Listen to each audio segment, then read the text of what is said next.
Hello and greetings from China Development Forum at the Diaoyutai State Guest House in Beijing. I'm Wang Guan. Welcome to the Hub on CGTN. Now, this year's China Development Forum saw Chinese Premier Li Qiang addressing the opening ceremony and gathered participants from around the world, policymakers, CEOs from multinational companies, you name it. Now, once again, the Chinese economy is in focus. Is China's economy losing momentum? Is China still a investable place for investors from around the world? Now, on the sidelines of the meetings, we caught up with some participants. Let's take a listen. Jeffrey, you've been coming to China, attending this CDF. What's different about this year's CDF? What's your takeaway from the keynotes and speeches? I think the emphasis this year is on the technology. Every CEO is talking about the advances in technology in China, the use of artificial intelligence, the advanced digital infrastructure, the green technologies. So what I'm really feeling is things are on the move for exactly the kind of digital green transformation that the world needs. It's happening in the industrial sector here. And then China is trying very hard to reassure global investors and the Chinese consumers. If you look at these recent policy meetings, to let the world know that basically China is still an investable place. How do you think this message is coming across? I think the message is clear because we're hearing very proper, sophisticated presentations from the premier, from the ministers, and I think these are very convincing. The problem is the United States government badmouths China. So the U.S. goes around the world attacking China, trying to undermine China, trying to tell U.S. businesses, no, don't invest there, go to Vietnam, go to this one, go to that one. And China has to respond to that. It doesn't want to respond by having an argument with the United States. It responds in a very mature way, which is we're going about our business. Our economy is doing fine, thank you. We're making advances. We're making innovation. Don't fall into all of this name calling. That's really, I think, part of what's happening. Yeah, exactly, Jeffrey. If you look at State Department, for example, they listed China as a reconsidered travel country, basically putting China on level 3 alert, only above countries, with all due respect, the brother countries like Afghanistan, Iraq, and Chad.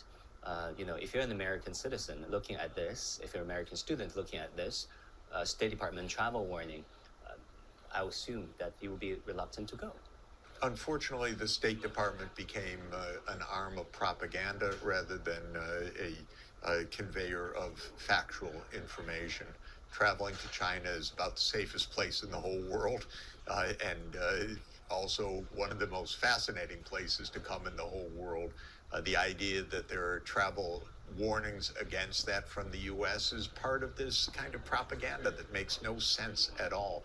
I just wish the U.S. government would be honest, mature, and respectful in its relations, because everybody would benefit if the rhetoric went down, if the truth were at the forefront. We would have absolutely normal relations together of the U.S. and China.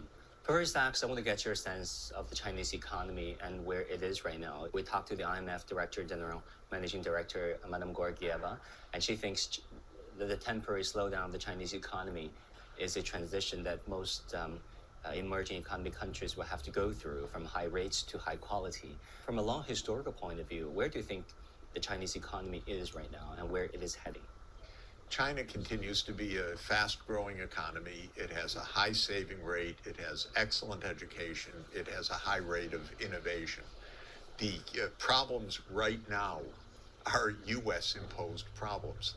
The U.S. basically said to China, you're not exporting more to us. We're not going to invest more in you. You're not getting these technologies. So the U.S. is trying to put sticks in the spokes, as we say, of China, slow down the Chinese economy. How obnoxious, by the way, that one government is saying, oh, we want you to have worse economic performance, as if it's any business of the United States at all to take that view. That's really the main headwind that China faces. All the other things that are talked about, the real estate market, yeah, there's something there, the local government debt, but not anything huge and significant. I wish the IMF would acknowledge China's problem is the U.S. policies, high tariff rates against WTO, technology bans that absolutely are inappropriate, warnings to U.S. companies, stay away from China, de-risk, friendshore, onshore. This is what is happening. Now, I don't think that this will derail China's growth. The U.S. imposes sanctions on countries that don't have all that much effect. Just look at the U.S. pounding Russia, and the Russian economy continues along the way. So there's a big exaggeration in the U.S. mind of what it's actually accomplishing. And when it comes to these barriers on high-tech exports to China, say of the advanced NVIDIA chips or others, my feeling is China's going to innovate around this pretty quickly. Whether it's 6 months or a year or 2 years, I'm not so worried because China's filled with top world-class engineers and capacity. But the U.S. is trying to put this headwind in front of the Chinese economy. My feeling for China is the world leader in so many technologies now: electric vehicles, batteries, photovoltaics, wind turbines, long distance power transmission, 5G. The whole world needs this stuff. If the United States is closing its market, the rest of the world is keeping its market open. That's where China's going to continue to have a lot of growth. I want to see China expand programs like the Belt and Road Initiative, which strengthen the links between the Chinese economy and these other economies in a win-win proposition. You're talking about America's technological sanctions against China. TikTok is in focus again. Its CEO, I believe, recently said that they will not sell TikTok to an American company, which is exactly what the U.S. Congress asked TikTok's parent company, ByteDance, to do. You divest of TikTok, otherwise you're going to be banned in the United States within 180 days. How do you feel about that? Well, first, the whole attack on TikTok is really totally wrong-headed and misguided, and a kind of American paranoia. You can't have TikTok in the U.S. market. That's going to threaten U.S. security. This is nonsense. So this is the first point. The second point is that there are other forces that say, well, part of the problem on TikTok is it's an open platform, and we're hearing things that American politicians don't want the American public to hear. It's said that that's true about the conflict in Gaza, for example. And so they're trying to control the media in the U.S. politicians, in a way that the public doesn't want. I don't think they'll succeed in the end. But I've been through lots of these phases of fear-mongering in the U.S., even during my lifetime, these different phases. And to my mind, this is just another one of these occasions. I think it's completely misguided. Do you think this phase of fear-mongering might pass? We talked to Steve Orlins, and he said basically China-U.S. relations could be bottoming out. Where do you think China-U.S. relations is? If the American politicians were honest and knowledgeable, and if more scholars said to the American politicians, just calm down, behave, China's not a threat, ease up, we could, of course, have a bottoming out and a turn to improvement. Unfortunately, the American political class outcompetes each other for saying things that make no sense.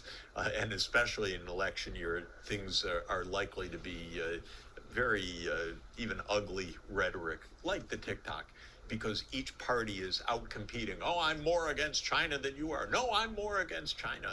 This dynamic leads to ridiculous approaches and policies.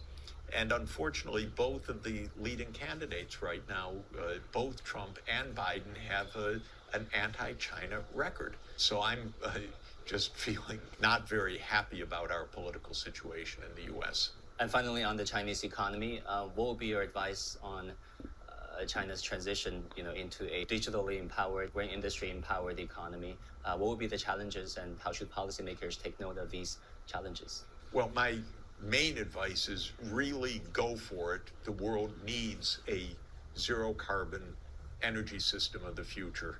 What does that mean? It means zero carbon power generation. It means wind, solar, fourth generation nuclear. It means electric vehicles. It means battery supply chains. It means hydrogen economy. It means digital efficiency. China's got all of that. So I'm saying go for that. And then China is the platform to help the whole world make this transformation. It's a growth strategy for China and absolutely good for the world to have China be making all of these innovations. So I'm very, very keen and enthusiastic that no matter what the U.S. might be saying right now, China should really accelerate this digital green transformation internally and through programs like the Belt and Road Initiative. Jeffrey, thank you so much. My pleasure. Thanks.